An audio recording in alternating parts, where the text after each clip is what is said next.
मध्य प्रदेश में पर्यटन की अपार संभावना है और इन संभावनाओं को बढ़ाने के लिए सरकार लगातार कोशिशें कर रही है। इस वीडियो में हम बात करेंगे कि क्या क्या कोशिशें अभी तक की गई हैं और क्या क्या कोशिशें जारी हैं। वो तमाम कोशिशें की जा रही हैं डॉक्टर मोहन यादव की सरकार के द्वारा, जिससे पूरे देश और दुनिया के पर्यटक मध्य प्रदेश की ओर आकर्षित हों। यहाँ की रोमांच, यहाँ की खूबसूरती, यहाँ का धार्मिक पर्यटन, यहाँ का प्राकृतिक पर्यटन, यहाँ के वन्य जीवों से जुड़ा हुआ पर्यटन सभी का आनंद ले सके। इस वीडियो में हम आपको विस्तार से बताएंगे, सिलसिलेवार बताएंगे। तो सबसे पहले हम आपको बताते हैं कि किस तरीके से हवाई सुविधाएं मध्य प्रदेश में बढ़ाई गई हैं। सबसे पहले हेली पर्यटन सेवा की बात कर लेते हैं। मध्य प्रदेश ऐसा पहला राज्य बना है जो पर्यटकों को धार्मिक पर्यटन और वन्य जीव के जो अभ्यारण्य होते हैं वहाँ पर विजिट करने के लिए आपको हेलीकॉप्टर की सेवाएं दे रहा है। आप भोपाल से चित्रकूट जा सकते हैं, मैहर जा सकते हैं, आप इंदौर से बाबा महाकाल के दर्शन उज्जैन में कर सकते हैं, ओंकारेश्वर के दर्शन कर सकते हैं। जो वाइल्ड लाइफ है उसका आनंद माधवगढ़ में जाके ले सकते हैं। तो ये एक सस्ते किराए पर आपको सुविधा उपलब्ध कराने वाला मध्य प्रदेश पहला राज्य है। इसके अलावा मध्य प्रदेश में 3 नए एयरपोर्ट खुले हैं, रीवा, सतना और सीधी, जो आपकी मध्य प्रदेश के दूरस्थ इलाकों में आपकी पहुंच को आसान बनाते हैं। अभी हाल ही में भोपाल की जो बड़ी झील है वहाँ पर जो कश्मीर के तर्ज पर श्रीनगर की डल झील में जो शिकारे चलते हैं वो शिकारे शुरू किए गए हैं। सीएम ने खुद इसकी ओपनिंग की, तस्वीरें भी आप देख लीजिए। और अब लोग वहाँ पर जाकर शिकारों का आनंद ले रहे हैं। आपको कश्मीर जाने की ज़रूरत नहीं है। प्रदेश की राजधानी भोपाल में ही आप डल झील का आनंद ले सकते हैं, शिकारों का आनंद ले सकते हैं। शिकारों पर बैठ के न सिर्फ झील का आनंद लेंगे बल्कि आप खान पान भी कर सकते हैं। शिकारों को उसी तर्ज पे सजाया गया है। ये भोपाल के पर्यटन को बढ़ावा देगा। मध्य प्रदेश में जो लोग आएंगे वो भोपाल के शिकारे का आनंद जरूर उठा सकते हैं। मध्य प्रदेश में राजस्थान और यूपी को मिलाकर एक नया चीता कॉरिडोर बनाया जा रहा है। तो जो चीता है इस कॉरिडोर में रहेंगे और जो गांधी सागर मध्य प्रदेश का इलाका है वहाँ पर भी एक अभ्यारण्य चीतों का बनाया जा रहा है। तो इन तमाम कॉरिडोर के तैयार हो जाने के बाद जो ये भी एक पर्यटन के लिए एक बड़ा स्थान होंगे। कूनों में आने लगे हैं पर्यटक और अब बड़ी संख्या में इस पूरे कॉरिडोर के आसपास पर्यटक मध्य प्रदेश में आएंगे।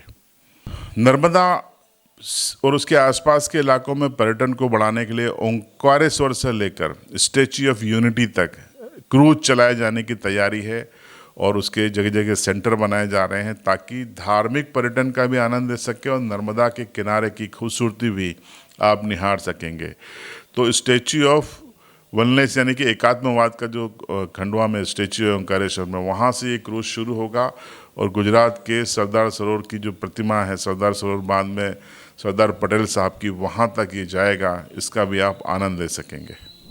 हमारे प्रदेश के मुख्यमंत्री माननीय श्री मोहन यादव जी जब से मुख्यमंत्री बने हैं तब से पर्यटन के लिए लगातार काम कर रहे हैं, उसे और बढ़ावा दे रहे हैं। इसके अंतर्गत पर्यटन विभाग द्वारा अभी भोपाल में मैंने कहीं सुना था, पढ़ा था कि भोपाल में 20 शिकारा श्रीनगर की डल झील की तर्ज पर चलाई जा रही है जो कि इको फ्रेंडली है। ऐसे ही पीएम श्री हेलीपैड सेवा का भी प्रारंभ किया गया है जो कि धार्मिक पर्यटन स्थलों को जोड़ती है। इसके अलावा भी और कई पर्यटन के लिए कार्य किए जा रहे हैं। और एक बात और मैं बताना चाहता था, नर्मदा ओंकारेश्वर से नर्मदा तक एक क्रूज चलाया जा रहा है स्टैच्यू ऑफ यूनिटी तक, जो 2 राज्यों को जोड़ता है, जिससे देश विदेश के पर्यटक लाभान्वित होंगे और हमारे राज्य का आर्थिक स्ट्रक्चर मजबूत होगा। मुख्यमंत्री जी मोहन यादव जो है वो बहुत ही बढ़िया काम कर रहे हैं। पर्यटन को लेकर विशेष रुचि दिखा रहे हैं वो, और हर जगह जहाँ तीर्थ हैं उन्हें विकसित करने के लिए, तीर्थों में यात्रियों को बढ़ावा देने के लिए, सिंहस्थ का भव्य रूप देने के लिए, और बाहर से जो लोग आए तीर्थ को दर्शन करने के लिए, उन सभी के लिए बहुत बढ़िया योजनाएं बना रहे हैं ताकि ज़्यादा से ज़्यादा लोग यहाँ आए और तीर्थों का बढ़ावा मिले और व्यापारियों को भी नए नए रोजगार के अवसर पैदा हो रहे हैं उससे। हमारे यहाँ पे नर्मदा नदी का जो प्राकृतिक सौंदर्य है वहाँ पे भी एक पर्यटन स्थल के रूप में बहुत बड़ा केंद्र बन चुका है और कई लोग बाहर के यात्री वहाँ आ रहे हैं दर्शन के लिए।